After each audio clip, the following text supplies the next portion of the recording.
Bon, à mon avis, l'eau n'est pas effrayante. Je veux dire, c'est littéralement l'une des substances les plus sûres que vous puissiez ingérer. Cependant, elle peut parfois se comporter de manière à vous dissuader de ne jamais toucher un verre d'eau. Qu'il s'agisse de consommer de manière inquiétante d'énormes blocs de béton, de briller dans le noir ou de défier les lois de la physique, il est temps d'enfiler nos brassards et de découvrir certains des phénomènes aquatiques les plus étranges, les plus insolites et les plus dangereux au monde. J'espère que mon maillot de bain me va toujours.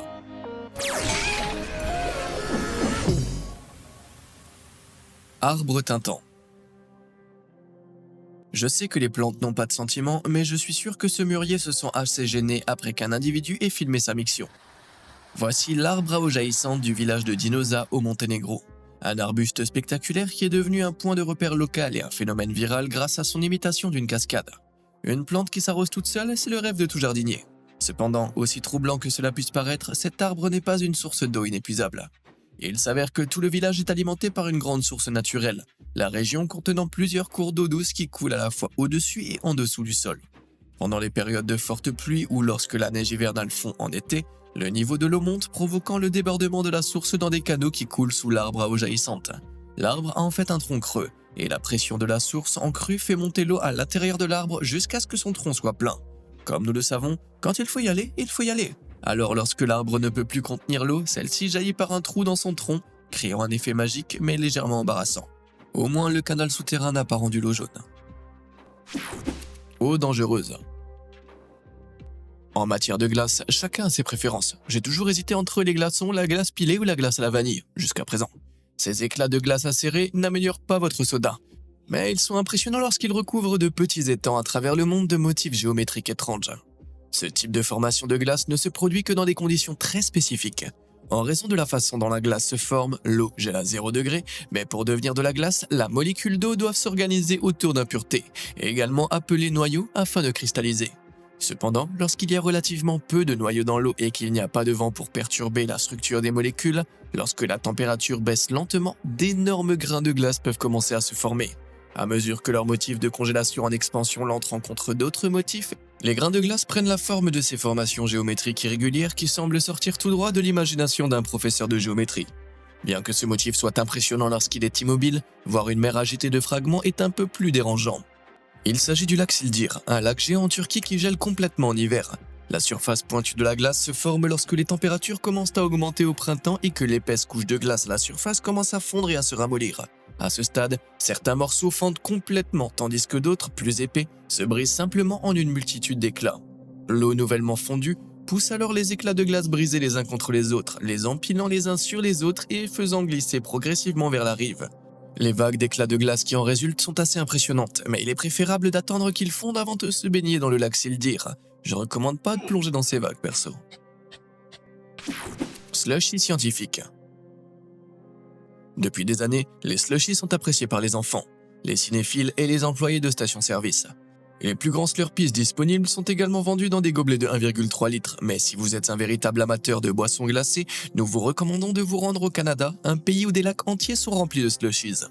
Bien qu'un slushie au goût de lac ne semble pas particulièrement appétissant, visuellement cette boisson est suffisamment imposante pour satisfaire les amateurs de slushies du monde entier. La science derrière ce slushie de la taille d'un lac est incroyablement simple, et tout cela parce qu'il s'agit d'un lac d'eau salée. Le sel abaisse le poids de congélation de l'eau, ce qui signifie que l'eau salée peut atteindre des températures extrêmement froides avant de se solidifier.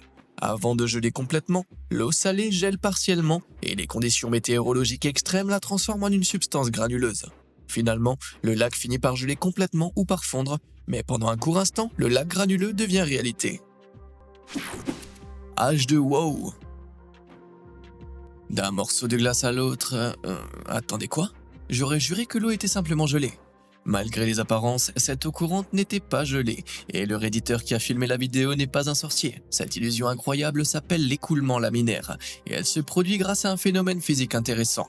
Habituellement, lorsque vous ouvrez un robinet, l'eau s'écoule de manière turbulente, ce qui signifie que toute l'eau jaillit se déplaçant dans des directions légèrement différentes. Comme le fluide s'écoule sous différents angles, les particules d'eau se heurtent les unes aux autres, ce qui rend le liquide extrêmement mousseux lorsqu'il se mélange. Cela peut se produire pour plusieurs raisons différentes. Par exemple, si l'extrémité du robinet est asymétrique ou légèrement usée, elle heurtera l'eau lorsqu'elle sortira, provoquant un écoulement turbulent. L'écoulement laminaire se produit lorsqu'un fluide se déplace de manière fluide et aérodynamique. tout le liquide s'écoulant à un débit constant et suivant le même chemin. Cette vitesse et cette trajectoire uniforme signifient qu'il n'y a aucune turbulence, ce qui rend impossible de voir le moindre mouvement dans l'écoulement. Cela se produit généralement lorsque le liquide s'écoule à travers un trou parfaitement lisse et symétrique.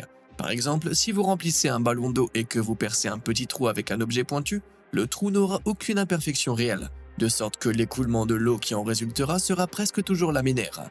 Ouais, ça semble absolument parfait. Pardon, sans écoulement. Tourbillon. En matière de phénomènes aquatiques, peu sont aussi célèbres ou redoutés que les tourbillons. Ces tourbillons impressionnants sont constitués de courants d'eau en rotation qui se forment par succion ou par courant opposé, créant ainsi un vortex caractéristique qui aspire tout ce qui se trouve dans ces courants. Le terme tourbillon englobe tout, de l'aspiration à la fin d'un bain débouché au Moskströmen au large des côtes norvégiennes. Un gigantesque système de tourbillons pouvant atteindre 50 mètres de large et tournant avec une force suffisante pour entraîner des objets au fond de l'océan. Les tourbillons terrifient les marins depuis des siècles, mais ils ne sont pas toujours effrayants. Ils peuvent parfois sembler un peu magiques. Mais lorsque vous vous en approchez de si près et qui plus est dans un bateau, ils sont sans aucun doute effrayants. En 2021, un couple originaire d'Astoria, dans l'Oregon, rentrait chez lui en voiture lorsqu'il est tombé sur un tourbillon qui tournait dans un lac au bord de la route. Le couple s'est arrêté pour mieux voir et bien sûr y jeter quelques objets afin de tester la force du courant. Après avoir jeté quelques bâtons et roseaux dans le tourbillon, ils ont fait une découverte incroyable. Le tourbillon était en fait un portail, et tout ce qu'ils y jetaient était téléporté dans un autre plan d'eau de l'autre côté de la route. Le couple a mis en ligne des images du portail sur TikTok, et les vidéos sont rapidement devenues virales. Les internautes essayant de comprendre ce qui causait ce phénomène. Les théories allaient des pistolets portails à la sorcellerie. Cependant, quelques semaines plus tard, le couple a finalement compris le phénomène en retournant au tourbillon à marée basse. Il s'avère que le tourbillon était composé par deux grands ponceaux, des tuyaux géants qui aspirent l'eau et les débris de l'autre côté de la route pour éviter les inondations. Le fait que l'illusion ait été causée par des tuyaux plutôt que par un phénomène paranormal était quelque peu décevant. Mais heureusement, ce n'est pas le seul tourbillon magique qui est devenu viral. Le printemps en Lettonie est souvent synonyme d'inondation, et le printemps 2013 a connu certaines des pires inondations que le pays ait connues depuis plus de 100 ans. À cette époque, Janis Astic se promenait dans un village appelé Dviet, lorsqu'il est tombé sur un incroyable tourbillon monstrueux dans une rivière, qui engloutissait lentement tout ce qui l'entourait.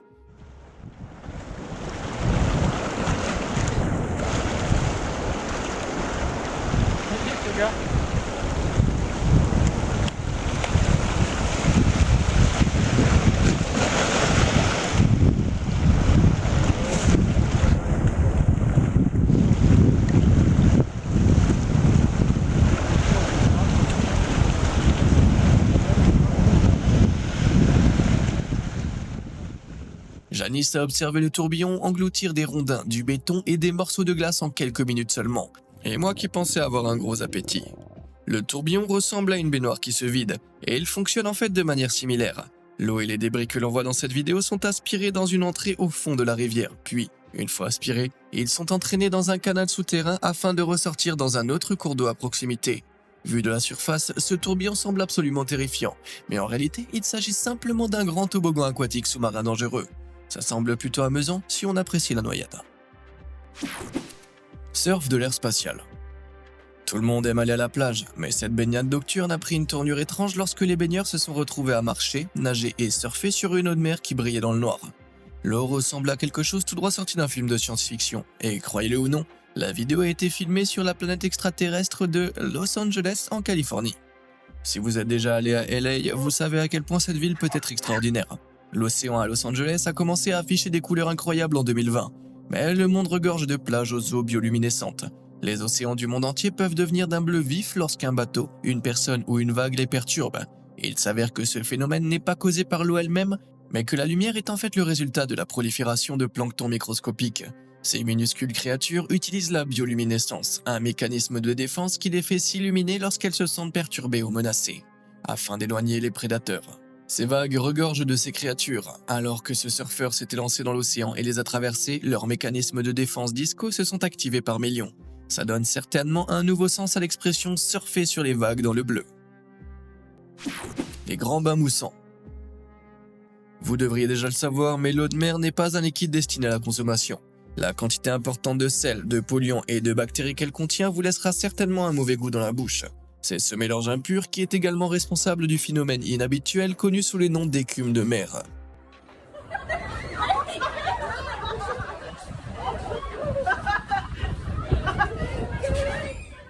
Le long des côtes du monde entier, l'écume de mer se forme lorsque l'eau est particulièrement polluée, généralement lorsque d'énormes proliférations d'algues se décomposent au large.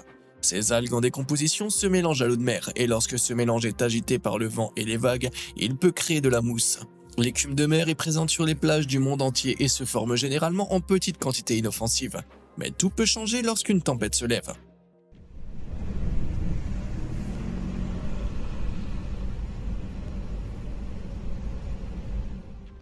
Lorsque l'eau de mer polluée est agitée par des conditions météorologiques extrêmes, elle peut créer d'énormes quantités de mousse de mer, suffisamment pour recouvrir les bâtiments en bord de mer. Ce phénomène s'est produit à Punta del Este, en Uruguay, lorsque la ville a été frappée par un mur de mousse de mer créé par les vents de 190 km/h du cyclone Yekan en 2022. Les scènes à Punta del Este étaient assez spectaculaires, mais au moins la mousse est restée sur la plage. Cette vidéo provient de Tossa de Mar en Espagne, lorsque toute la ville a été recouverte de mousse lors de la tempête Gloria en 2020. Cela peut sembler dévastateur, mais dans ces deux cas, personne n'a été blessé. En fait, certaines personnes apprécient même la formation de mousse marine, qu'elles considèrent comme une sorte de bain moussant géant. D'accord, ça a l'air plutôt amusant, mais ce n'est peut-être pas une si bonne idée. N'oubliez pas que l'écume de mer est créée par des algues mortes et des polluants, et que dans certains cas, elles peuvent contenir des traces de pétrole, de détergents ou d'algues toxiques. Et cela peut entraîner un bain plutôt malsain, laissant les baigneurs sales et irritant parfois leur peau. Eh bien, c'est un bain moussant dans lequel je ne souhaite pas me baigner perso. Quelle gerbe! Avez-vous déjà entendu la chanson Itsy Bitsy Spider, la petite araignée passionnée par les trombes marines? Eh bien, il s'avère que cette petite créature est plutôt audacieuse, car dans la nature, les trombes marines ressemblent à ceci.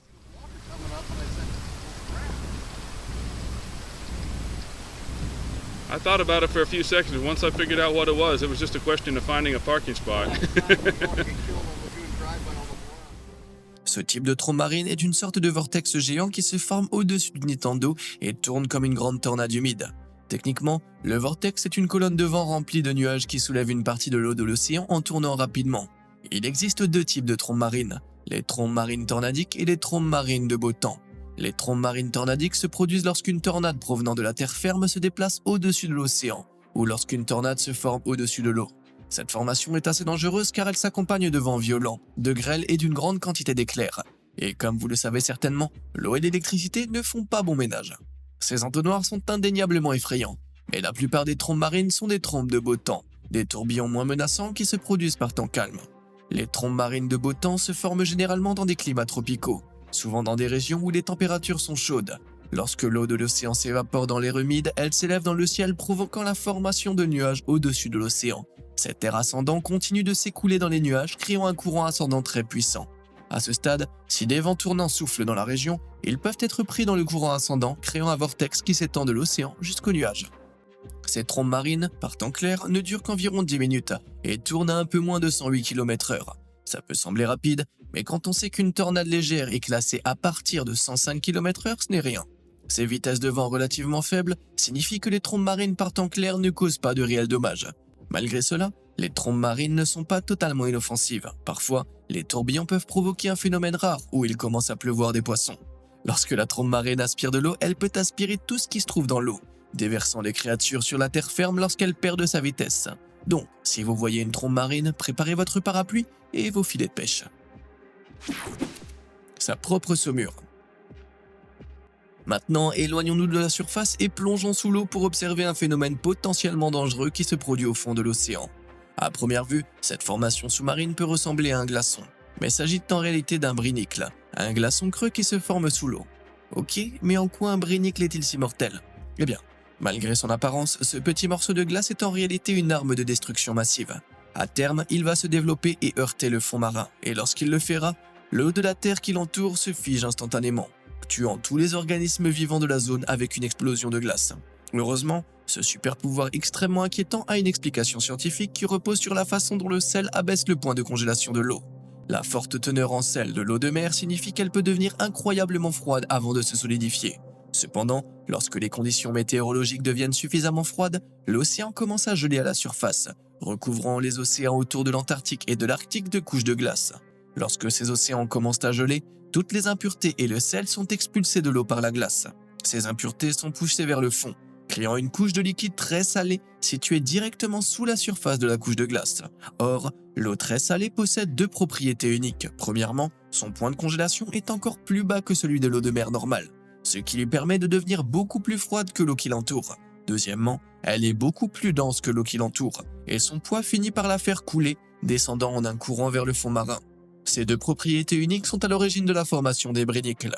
Lorsque le courant très salé se dirige vers le fond de l'océan, il est tellement froid que l'eau qui l'entoure commence à se solidifier instantanément, entourant le courant d'un tube de glace qui s'agrandit à mesure qu'il avance. Ce tube de glace agit comme un tuyau d'arrosage, permettant au courant extrêmement froid de descendre vers le fond marin en ligne droite. Lorsque le brinicle atteint enfin sa destination, l'eau super refroidie frappe le sol et se répand sur le sable, gelant tout ce qui se trouve dans sa zone. Cela tue tout ce qui se trouve sur le fond marin sur son passage et laisse les plongeurs comme celui-ci flotter entre deux tranches de glace. Gelé, sous l'eau et claustrophobe, ouais, c'est littéralement ma définition de l'enfer. Vague ondulée. D'un phénomène aquatique mortel à un autre, examinons une autre partie de l'océan, dans laquelle vous ne souhaitez certainement pas vous retrouver en train de nager. Une mer croisée, également connue sous le nom approprié de vague carrée. Ce type de vague est un phénomène rare où les vagues semblent se croiser, formant une grille aquatique qui avance constamment vers l'océan. Elles sont observées partout dans le monde, mais ce phénomène ne se produit que lorsque deux systèmes de vagues distincts entrent en collision. Cela signifie qu'ils doivent se déplacer dans des directions différentes, créant ainsi deux séries de vagues différentes dans la même zone. Par exemple, un vent puissant peut pousser un ensemble vague dans une direction, tandis qu'une houle océanique en pousse un autre dans une autre direction. Une mer croisée est le point de rencontre de ces deux ensembles de vagues. Je sais que nager dans cette grille pour jouer au morpion le plus humide qui soit peut sembler très amusant, mais si vous vous baignez dans ces eaux, vous risquez de perdre la vie. Les vagues carrées sont extrêmement dangereuses, car il est pratiquement impossible d'y échapper une fois que vous y êtes pris. Les courants vont dans des directions différentes à partir d'angles de collision, de sorte que dès que vous échappez à l'un, vous êtes aspiré par un autre. Dans l'ensemble, les vagues carrées sont assez impressionnantes, mais il est préférable de les apprécier depuis la plage. Des bulles époustouflantes. Je pense qu'on est tous d'accord pour dire qu'il n'y a pas d'âge pour apprécier les bulles. Je connais personne qui ne s'arrête pas pour regarder lorsqu'il en voit une. Il faut absolument les faire éclater. Mais si elles peuvent prendre des formes amusantes dans l'air, elles peuvent prendre des formes encore plus surprenantes sous l'eau. Voici un nanovortex, une bulle qui tourne rapidement en formant un anneau. Ce phénomène peut se produire de plusieurs manières différentes. La première est due à la pression de l'eau. Lorsque vous libérez une grosse bulle d'air sous l'eau, elle commence à flotter vers le haut. En effet, les bulles sont principalement composées de gaz, qui est moins dense que l'eau. Par conséquent, l'eau située sous la bulle la pousse vers le haut. La majeure partie de la force étant concentrée au centre de la sphère. Si la bulle s'est formée en eau profonde, elle sera affectée par la pression de l'eau de deux manières différentes. À mesure que la bulle remonte, la pression de l'eau exercera simultanément une poussée vers le bas sur l'ensemble de la bulle, essayant de la repousser vers le fond marin. Parfois, si la bulle est suffisamment grande, ces forces simultanées feront remonter le fond de la bulle plus rapidement que le sommet. Lorsque cela se produit, les deux forces distinctes se rencontrent au centre de la bulle, et la sphère tourne soudainement autour d'elle, prenant la forme d'un beignet tournant rapidement. Cependant, les anneaux de bulles peuvent être encore plus intéressants, car ils peuvent également être créés par les belugas. On a observé des belugas créer des anneaux de bulles à la fois dans la nature et en captivité, et ces créatures créent ces formes spéciales pour la même raison que nous, pour le plaisir. Les scientifiques pensent actuellement que les baleines soufflent simplement des bulles parce qu'elles s'ennuient, créant des anneaux juste pour jouer. Cette révélation scientifique est aussi fascinante qu'adorable, montrant que les humains ne sont pas les seuls animaux à aimer observer des phénomènes aquatiques insolites. Je parie qu'un groupe de belugas adorerait cette vidéo. Aqua antisocial. Il arrive parfois que l'eau refuse de suivre le courant. Ce phénomène spectaculaire s'appelle la convergence, une situation où deux masses d'eau se rencontrent sans se mélanger, créant une barrière visible entre les deux. Ce cas particulier est celui du panache du fleuve Fraser, une convergence qui se produit lorsque l'eau brune du fleuve Fraser se jette dans l'eau salée du détroit de Géorgia. Ces masses d'eau ont également un aspect très différent, mais leurs différences ne sont pas seulement superficielles. La convergence est due à une forte teneur en sédiments du fleuve Fraser, qui contient beaucoup plus de saleté que les eaux de la mer Salish. Ces différentes teneurs en sédiments empêchent les eaux de se mélanger, et lorsque le fleuve Fraser se jette avec force dans l'océan, il traverse les eaux de la mer des Salish, créant ainsi une division nette. La convergence peut également se produire entre deux océans, comme à Skagen au Danemark, où la mer Baltique et la mer du Nord se rencontrent. Observez, les vagues de l'océan s'entrechoquent sans se mélanger du tout. Ces océans peu sociables ne souhaitent pas se mélanger et l'un d'eux est particulièrement salé, littéralement. L'eau de la mer du Nord est beaucoup plus salée que celle de la Baltique, ce qui la rend beaucoup plus dense. Là encore, cette différence de densité empêche les eaux de se mélanger, laissant les océans séparés par une frontière claire. L'effet créé par la convergence est assez impressionnant, mais il serait préférable que tout le monde s'entende, même les masses d'eau bien sûr. Lac multicolore. Cette division entre le brun et le bleu causée par la convergence était assez impressionnante, mais nous avons maintenant une division encore plus spectaculaire. Ce lagon couleur Barbapapa fait partie du lac McDonnell, un lac salé rose vif situé en Australie méridionale. Le lac McDonnell comprend en fait 3 lacs distincts, la région abritant également les lacs Green Lake et Blue Lake, qui portent bien leur nom. Sans surprise, le lac rose flamboyant est le plus célèbre des 3, et sa couleur unique est due à une algue halophile appelée Dunaelia salina, et à une bactérie appelée Halobactérie. Ces 2 organismes vivent dans l'eau salée, et lorsqu'ils se déplacent, ils sécrètent naturellement des pigments roses qui colorent lentement l'eau. Ce joli lac rose est assez étonnant, mais il existe d'autres plans d'eau colorés qui sont plus effrayants qu'adorables. Un océan de sang peut sembler sortir tout droit d'un récit biblique, mais pour les habitants de l'île d'Ormuz en Iran, cette histoire biblique terrifiante est une réalité. Leur île est entourée de vagues cramoisies toute l'année. Heureusement, cette marée effrayante n'est pas réellement composée de sang, et l'explication est plus scientifique qu'horrifique. Le sol autour de la côte de l'île d'Ormuz est appelé guélak, une substance riche en oxyde de fer. La pigmentation rouge de l'oxyde de fer tache le sol de la plage et l'eau environnante. La couleur se répandant dans l'océan à chaque fois que la marée vient lécher le rivage. Même si ce phénomène est causé par un métal coloré, je trouve que les eaux de l'île d'Ormuz sont tout de même effrayantes. Quel phénomène fascinant avez-vous trouvé le plus terrifiant, le plus étonnant ou le plus troublant? Et plus important encore, est-ce que vous avez déjà observé l'un d'entre eux de vos propres yeux? Si oui, dites-le moi dans les commentaires ci-dessous, et comme d'habitude et jusqu'à la prochaine fois, merci de nous avoir suivis.